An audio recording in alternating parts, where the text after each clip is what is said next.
This is part 3 of the Boston Police Department, presented by Group 6 at the University of North Alabama.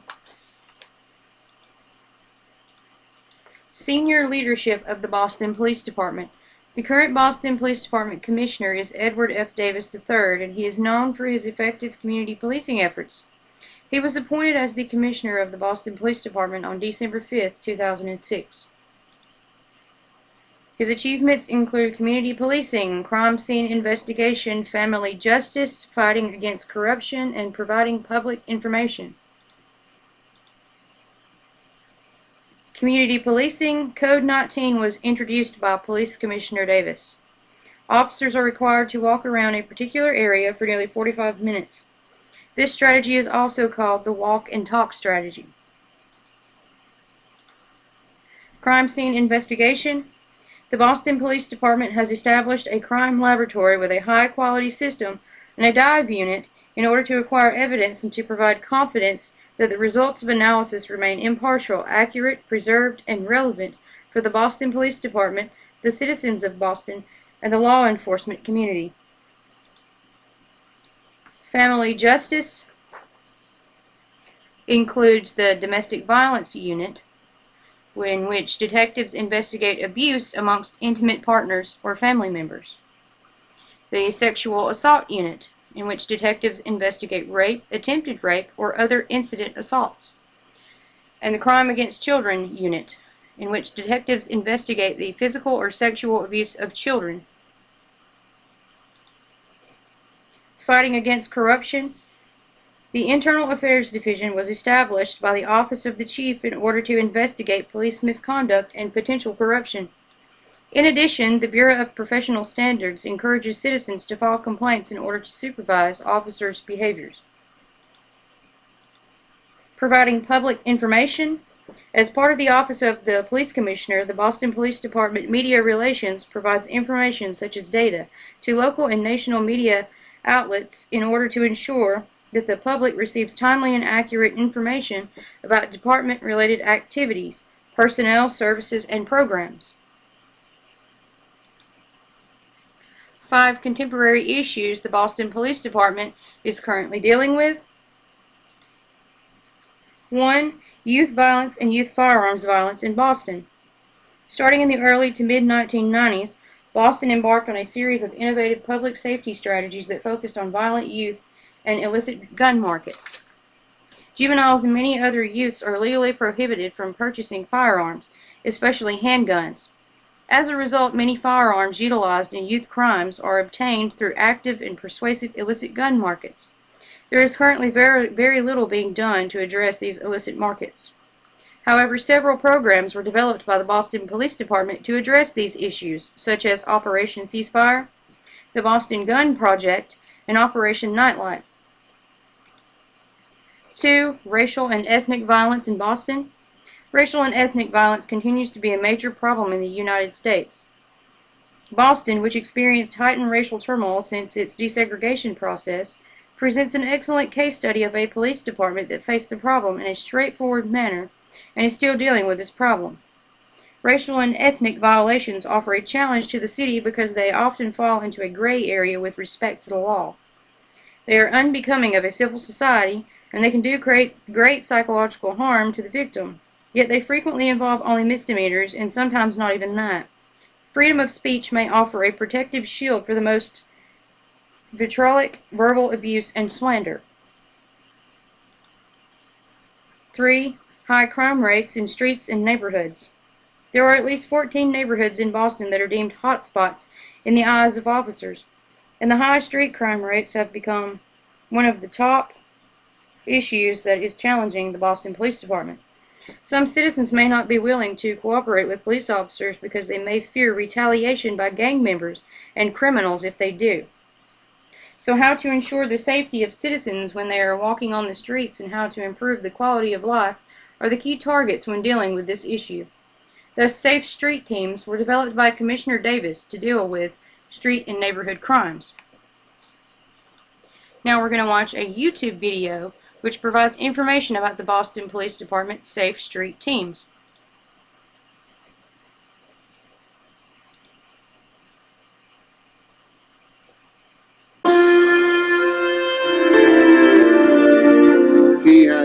ability to bring people together. The specialty that I have really is community policing. That's why business owners are glad to see Davis. Hard on the police, we're going to make some arrests. We always have to be able to respond to crime. If someone is hurting you, if someone is calling the police because they are in trouble, we have to have a capacity to respond quickly there and to make an arrest. Being proactive, identifying issues that create crime and removing them, it's critical to a good neighborhood. The Boston Police Department is a world-renowned expert in community policing.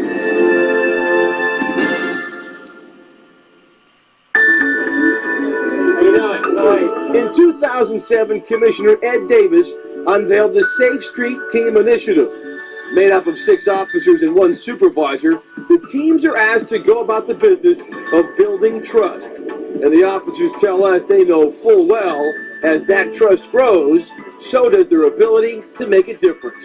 It's about engaging the public trust and working with the community, so therefore we can help them. Well, just the fact that we're out there on the bikes and on a daily basis, it's the same police officer in the same neighborhood. You talk to the same people every day. Getting to know the youth by first name, and the youth getting to know the officers by first name, and just seeing them interact on a daily basis.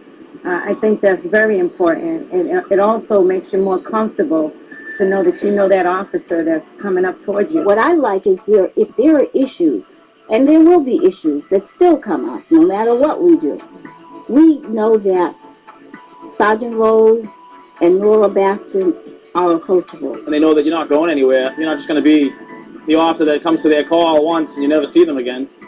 They're going to see you the next day. They want to help. You empower them to help us make the place safer. Hi, how you doing today? Hi, I'm fine today. Everything good? Yeah, everything good. People want to talk to you. They want to tell you what their issues are going on, whether it's in the home or what they can do going to work. But most likely, they want to feel safe in their neighborhoods. If they're not around, you don't feel so safe.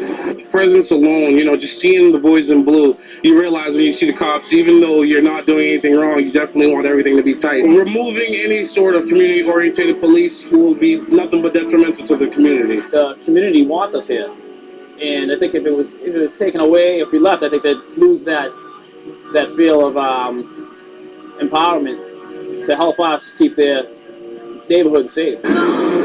As for the success of the Safe Street teams, well, the numbers certainly tell the story. In fact, since their creation back in 2007, areas patrolled by Safe Street teams have seen a 17% drop in violent crime, including a 19% drop in robberies and a 15% decrease in aggravated assault. Stats aside, though, officers are quick to say that while the numbers are certainly nice, the relationships mean everything.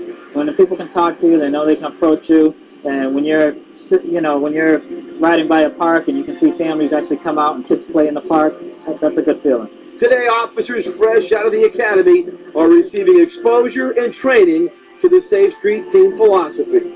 At the end of the day, though, proof of success is in the perception. And thanks to Safe Street teams, community members are seeing another side to police officers.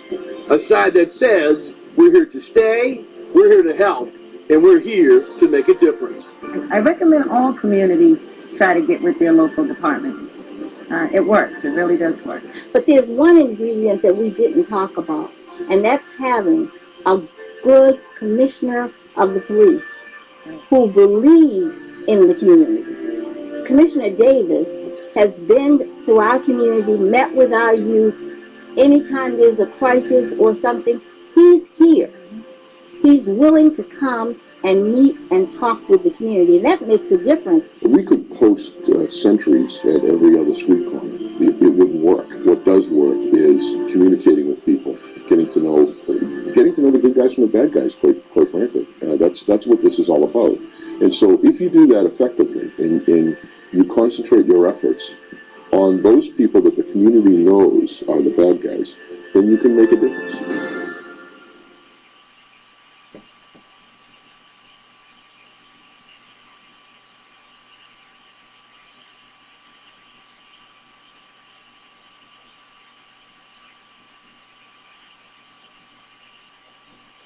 Okay, now we're moving on to number 4 of the 5 contemporary issues, which is low homicide clearance rates. In recent years, the Boston Police Department homicide detectives have only cleared a small portion of homicides per year. Unfortunately, the Boston Police Department has a long history of being below the national average in clearance rates, which currently stands at 60%. The bulk of Boston homicides are also generated by gang-related and drug-related motives. These types of homicides are notoriously difficult to solve due to uncooperative witnesses and other investigative barriers. Thus, the Boston Police Department seeks to develop, implement, and then evaluate innovative homicide investigative structures and processes in an attempt to improve their clearance rates. Number 5, the drug lab scandal. City and law enforcement officials have immediate plans to put more specialized police units on the streets for fear of the potential release of hundreds of convicted criminals.